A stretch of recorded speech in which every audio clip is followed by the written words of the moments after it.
I consider myself to be an outdoor artist.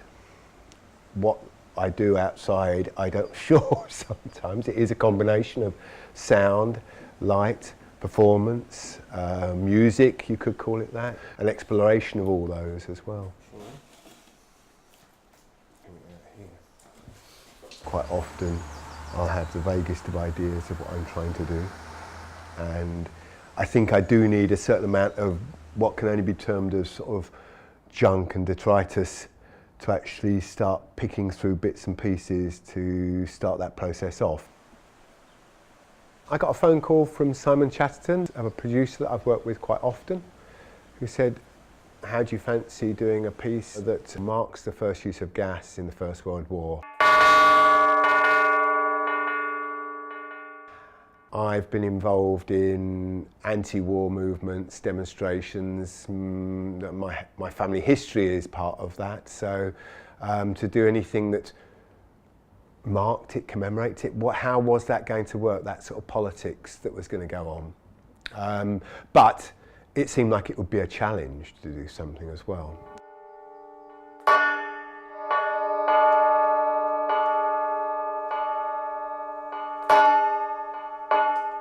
I just started to sort of just vaguely keep it in the back of my mind, and I think that a lot of the work that I make, it sits somewhere in my brain. I think of it being there, and it ferments.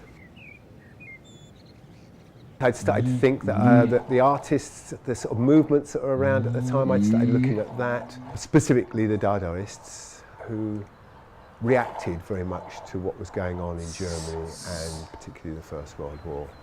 Try again. And I knew that I would be drawing on some of their ideas, aesthetics, etc. to create Furious Folly. Oh, that's certainly what I intended to do. I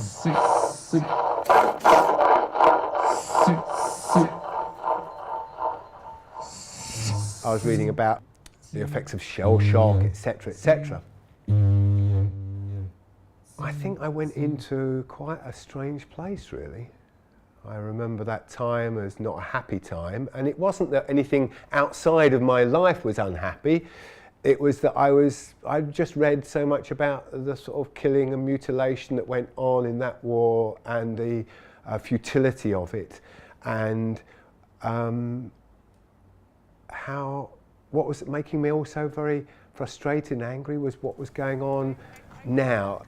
I want to highlight a history of that time which was also anti-war. There was obviously the conscientious objectors, but there were also people who were demonstrating against the war.